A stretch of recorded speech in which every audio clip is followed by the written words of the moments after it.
There's news, there's sense and there's nuisance. This show is all about that last bit. नए साल में कुछ लोगों की हालत बिल्कुल पुराने साल जैसी है।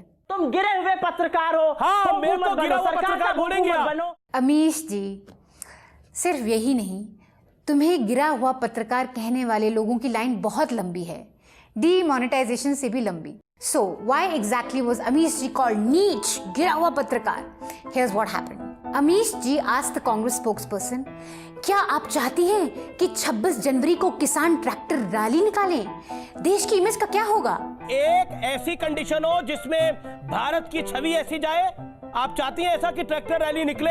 Here's what the Congress spokesperson had to say. 26 जनवरी को हमारा गणतंत्र दिवस है, संविधान सुप्रीम है, संविधान की जो धज्जियां उड़ाने पर तुले हुए हैं, उन लोगों को उस दिन विवेचना और आत्ममंथन करना चाहिए। Mark her words, संविधान सुप्रीम है। जो लोग संविधान की धज्जियां उड़ा रहे हैं, माने ये लोग, उन लोगों को विवेचना और आत्ममंथन करना चाहिए। मतलब इन लोगों को 26 जनवरी के दिन इंट्रोस्पेक्शन करना चाहिए। Here's what Amish heard. Congress spokesperson officially saying this कि हम चाहते हैं कैपिटल हिल यहाँ पर रिपीट हो भारत के अंदर। जब बात में दम ना हो तो सीट में उछल उछल के उंगली दिखाओ। आपने बोला, अभी बोला सुप्रिया जी, आपने अभी बोला, you said it just now, आपने अभी बोला कि हम चाहते हैं ऐसा हो जाए 26 जनवरी को। तुम निष्ठा कर रहे हो। He tried again. 26 जनवरी को ट्रैक्टर रैली नहीं निकलनी चाहिए, यही कह रही हैं आप? Here's what she said again. क्यों नहीं निकलनी चाहिए? बिल्कुल निकले ट्रैक्टर रैली, किसान अपनी बात करें। Here's what he heard again. यही तो मैं बोल रहा था, जिस पर आपने मुझे नीच बोल दिया, जिसमें आपने बोला कि तुम जिसमें आपने मुझे इतनी गालियां दी थी मैडम। मेरी पत्रकारिता का सर्टिफिकेट मेरी पब्लिक देती है, मेरा देश का नंबर 1 शो है, इसलिए मुझे बहस करने तो शो पर आई नहीं हूँ। मेरी पत्रकारिता का सर्टिफिकेट मेरी पब्लिक देती है? नहीं अमीश जी, तुम्हारी पत्रकारिता का सर्टिफिकेट तुम्हारे एडवर्टाइजर्स देते हैं, चाहे सरकारी एड्स हों या बड़ी बड़ी कंपनियों के अंबानी या अदानी टाइप एड हों। अंबानी जी को तो ऐड भी देने की जरूरत नहीं है, उनकी खुद के घर की खेती है। अमीश जी, आप खेती पे क्या डिबेट करेंगे जब आप खुद रिलायंस की खेत की मूली हैं? इसीलिए सब लोग आपका सलाद बनाते रहते हैं।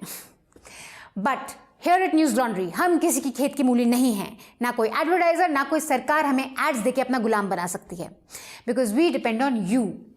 हजारों सब्सक्राइबर्स न्यूज लॉन्ड्री को सब्सक्रिप्शन देके इस काबिल बनाते हैं कि हम सटीक और सही रिपोर्टिंग कर पाएं। Our subscribers power us. So go to our website newslaundry.com, check out our reports, and while you're there, become a paying subscriber.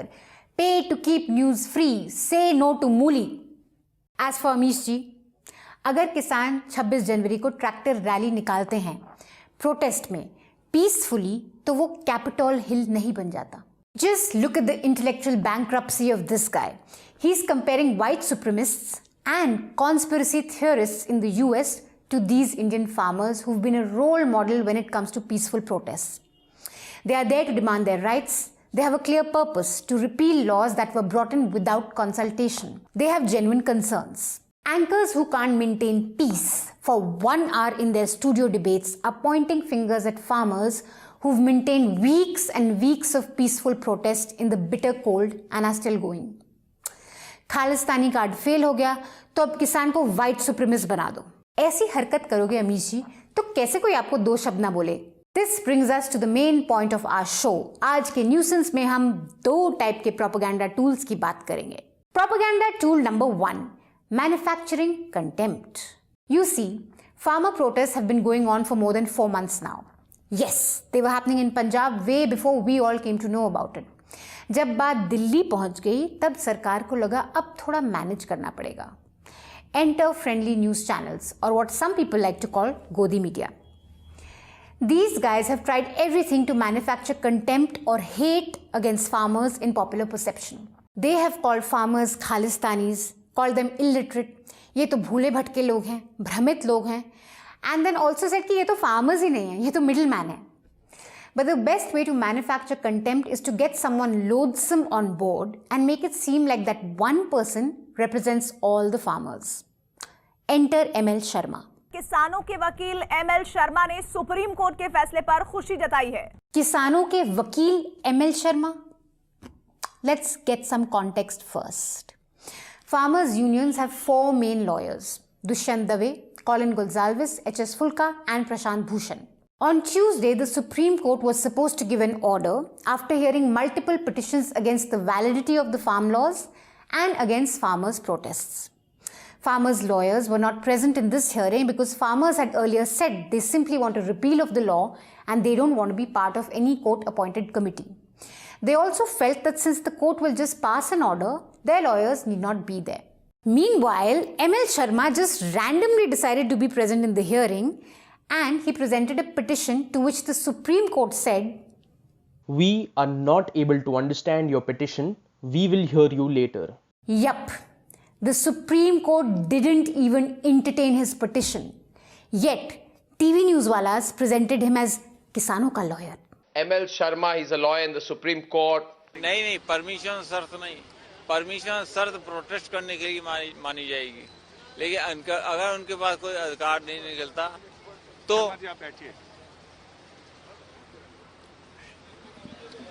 हालांकि इनकी तबीयत ठीक नहीं है। हालांकि इनकी तबीयत ठीक नहीं है। Dude, the guy just dropped in front of you. वो आदमी बेहोश हो गया है। लिहाजा हमने इनसे पूछा, ये तो कह रहे हैं कि हम पूरी तरह से संतुष्ट हैं इसे लेकर। वो संतुष्ट हैं? नहीं, आज तक वो गिर चुके हैं। Here's the thing, he is no one to be संतुष्ट in this equation. बेगानी शादी में दीवाने अब्दुल्ला से कोई नहीं पूछता कि भाई आप शादी से खुश हैं या नहीं। After almost dropping on आज तक, ML Sharma was back on Republic TV in the evening to guess what? Represent the farmers. No. Why should I move an application? We are not concerned with the committee at all. Supreme Court is also not concerned with the committee for taking a suggestion and advice from any person. The committee has been framed because the government was totally failure to have a dialogue with the farmers. Now, ML Sharma is most famous for representing the convicts in the December 16 gang rape case. And his despicable utterances at that time made him famously infamous. And the problem with our media today is that या तो वो fake खबरें दिखाते हैं या फिर बासी जोकरों को रीपैकेज करके ले आते हैं आपको एंटरटेन करने के लिए।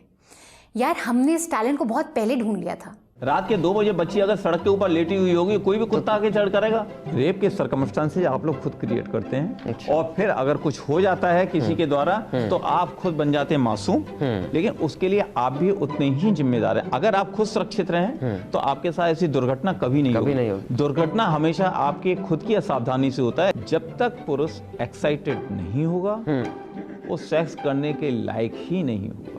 अच्छा, लेकिन यही गुण अपोजिट रूप से स्त्री में प्रकृति ने दिया हुआ है। प्रकृति, स्त्री चाहे एक्साइटेड हो या ना हो, लेकिन उसके साथ वो सेक्स कर सकती है। जब तक आप एक्साइटेड नहीं होंगे, you are not capable for penetration at any cost. If you can't do that, how can you go for sex and how can go for rape?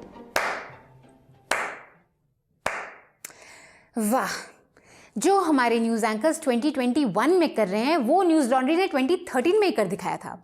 मतलब even before Modi was elected. Newslaundry exposing jokers since 2012। Now back to ML Sharma. He is clearly craving for attention, so he butts his head into the farm issue.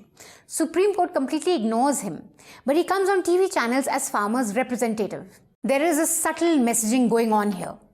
These BJP proxy channels are trying to tell you, look at this guy, this rape apologist, this guy who can't even handle himself, this guy who can't even speak to save his life, this guy is the representative of farmers. You look at him and say, अगर किसानों का lawyer ऐसा है तो किसान खुद कैसा होगा? हो गया manufacture contempt. If these channels really wanted you to hear the farmers' side, they would bring credible lawyers to comment on this and to have a sensible discussion. They would tell you that the farmers' unions have rejected any dialogue with the committee because they feel the centre has been arrogant with them and is not interested in listening to them. Remember what Modi said himself? भ्रम और झूठ का जाल बिछाकर अपनी राजनीतिक जमीन जोतने के खेल खेले जा रहे हैं। किसानों के कंधे पर बंदूक रखकर वार किए जा रहे हैं। Farmers have no faith in a court-appointed committee, and their fears have been proven right. The SC appointed committee has 4 members, all of whom have publicly supported the new farm bill. See, for example, what Anil Ghanwat has said. There is no need to withdraw these laws which have opened opportunities for farmers. Listen to what Bhupender Singh Maan has said about farm laws. Maan told the Hindu afterwards, quote, reforms are needed in order to make agriculture competitive, but safeguards are needed to protect farmers and anomalies must also be corrected, unquote. On Thursday, Maan recused himself from the committee saying, quote, I am recusing myself from the committee and I will always stand with my farmers and Punjab, unquote. Ashok Gulati. Gulati wrote in the Indian Express that the Modi government deserves compliments for finally introducing reforms in the country's agri-marketing system. Pramod Kumar Joshi. It is regrettable that the farmers' agitation has not yet been resolved, despite the centre's positive response on considering genuine demands. At the heart of the matter is the fact that the farm law issue is between the centre and the farmers. The Supreme Court cannot decide on laws passed by the centre unless there's a constitutional breach. Farmers want the Modi government to listen. Instead, Supreme Court says, ये लो, committee से बात करो. Government का lawyer says, ये किसान है ही नहीं, ये तो खालिस्तानी है. और टीवी न्यूज़ वाले कहते हैं, देखो, कोर्ट ने कमेटी अपॉइंट करी है मामला हल करने के लिए. अब भी किसान क्यों बात नहीं सुन रहे हैं? क्यों कमेटी से बात नहीं करते? हाउ अनरीजनेबल, हाउ अड़ियल. इनको कोर्ट पे भरोसा ही नहीं है. आखिर इनकी इंटेंशन क्या है? हो गया मैन्युफैक्चर कंटेम्प्ट. जब सुप्रीम कोर्ट ने कृषि कानूनों के लागू होने पर रोक लगा दी है, तो ये अड़े क्यों हैं? कनाडा से आए हुए किसी नेता या टुकड़े टुकड़े गैंग के किसी सदस्य को अपने बीच में ले आएंगे, मगर सुप्रीम कोर्ट को कहेंगे आपके साथ हमारा कोई लेना देना नहीं है. तो आपका मकसद क्या है? What is your intention? और एक सवाल मैं फिर पूछता हूं, खेत में काम कर रहे किसानों से नहीं, प्रदर्शन कर रहे किसानों से. कहीं ये मामला 26 जनवरी का तो नहीं है? आखिरकार जब सुप्रीम कोर्ट समाधान चाह रहा है, सुप्रीम कोर्ट कह रहा है कि हम इन कानूनों को पर रोक लगा रहे हैं, उसके बाद भी समाधान क्यों नहीं कोई चाहता? क्या है मंशा? तो ये किसान संगठन कान खोलकर मेरी एक बात जरूर सुन ले. अगर दिमाग के किसी भी कोने में कुछ ऐसा सोच रखा है, वो हम होने नहीं देंगे, और देश से बड़ा कोई होता नहीं है. There hasn't been any building up of trust. So is the communication the problem, or is the intention the problem? That people who are the farmer groups or leading these farmer groups and the others who are inciting them do not want a solution to come up. Moving on to propaganda tool number 2. Manufacturing a feeling of all is well by shitting on your neighbor, which is anyway a borderline failed state. बहुत ही घिसा पिटा है, but it's really caught our attention this week. You see, a lot has happened in the country this week. The stalemate between the farmers and the Modi government continues. India is prepping for the final stages of its vaccine drive, and some serious questions are being asked about co-vaxing and how it has allegedly misled people. UP continues to jail men for love jihad. Stand-up comedian Munawar Farooqi continues to be in jail for hurting Hindu sentiments. His friend has been arrested too, although we don't know why. Then there was the WhatsApp privacy issue in the news. And of course, Pragya Thakur, elected BJP MP, once again called Godse a patriot. मतलब इतना बड़ा देश है, इतना सब कुछ हो रहा है that impacts your life. But why talk about all this when you can talk about everything that's going wrong in Pakistan? Pakistan के लोग पूरी रात जाग रहे थे, और वो भी इस खौफ में कि न जाने किस वक्त क्या हो जाए. Meet TV9 Bharatvarsh. इनकी शाम की न्यूज़ हजम नहीं होती जब तक हमें ये ना बता दें कि भाई पाकिस्तान से लेकर नॉर्थ कोरिया तक क्या गड़बड़ चल रहा है. इंडिया में तो ऑफ कोर्स सब चंगा सी. TV9 Bharatvarsh dedicated a sizeable portion of their time telling us कि पाकिस्तान में बिजली नहीं है, पाकिस्तान में ब्लैकआउट है. बहरहाल एक और अहम खबर हमारे पास है पाकिस्तान से. पाकिस्तान में 36 घंटे बाद भी कई इलाकों में बिजली नहीं है. पाकिस्तान के 45% हिस्से में फिलहाल भी बिजली नहीं है, ब्लैकआउट है. कराची, इस्लामाबाद, लाहौर, पेशावर में बिजली नहीं है. मुल्तान में बड़े हिस्से में भी 36 घंटे से अंधेरा है. इमरान का ये कैसा मुल्क, तीसरे दिन भी बत्ती गुल? ये है बड़ा सवाल. पाकिस्तान से आ रही ये बड़ी खबर बताती है कि इस वक्त भी पाकिस्तान में हालात कैसे हैं, ब्लैकआउट से कैसे बेबस नजर आ रहा है पाकिस्तान. तो अभी मौजूदा हालात क्या है ये आपको बताते हैं. ब्लैकआउट की वजह से पाकिस्तान के कई शहरों में घुप अंधेरा छाया हुआ है. कितनी बार बोलोगे यार, समझ गए. पाकिस्तान में बिजली नहीं है, पावर कट है. पावर कट की वजह से पावर प्लांट्स भी बंद हो गए. पावर कट की वजह से पावर प्लांट्स ठप हो गए. Not only is his journalism terrible, his understanding of the electricity supply chain is dismal.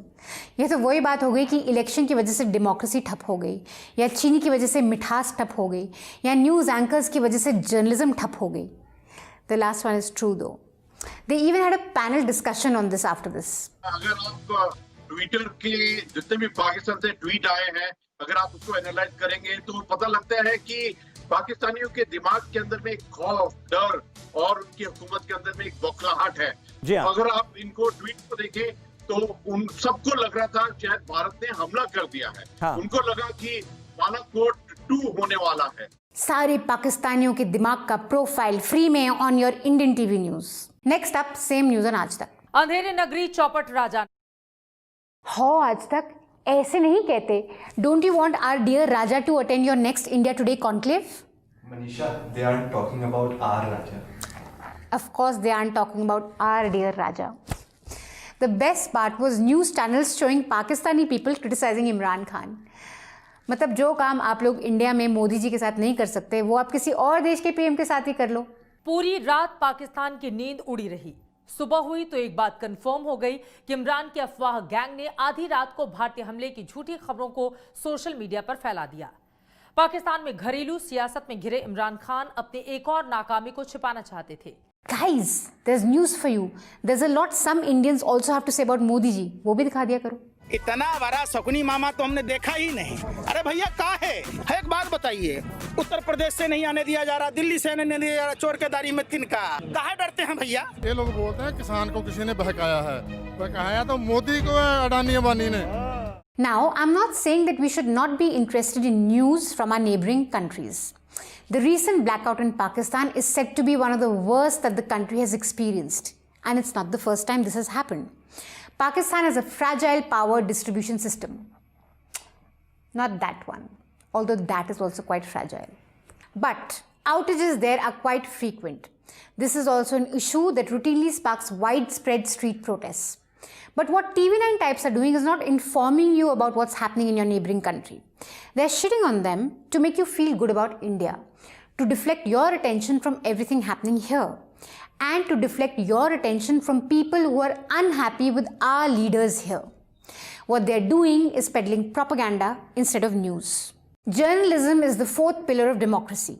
It keeps democracy strong and robust because democracy depends on elections. Elections depend on informed choice, and informed choice depends on accurate and correct information.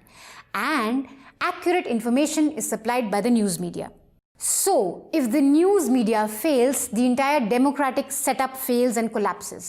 Think about that the next time you choose to watch these guys. That's all the nuisance we have for you this week. We'll be back next week. Until then, stay mad. That's the only way. Thank you so much, guys, for watching this episode. We hope you liked our episode. If you like it, please like the episode. Press the like button, like it. Share with your friends. Comment under the video so that more and more people watch it. Please share this with as many people as possible. And please subscribe and like to our News Laundry YouTube channel. Apart from Nuisance, we do a lot of other things. We have a show called NL Tippani. We do NL Hafta, which is a podcast. We do lots of interviews. We also do a lot of ground reports. We have a lot of fabulous reports from the farmers' protests from ground zero. So do watch them. Do listen to what the farmers have to say. And of course, support us. Pay to keep news free. Subscribe to newslaundry.com.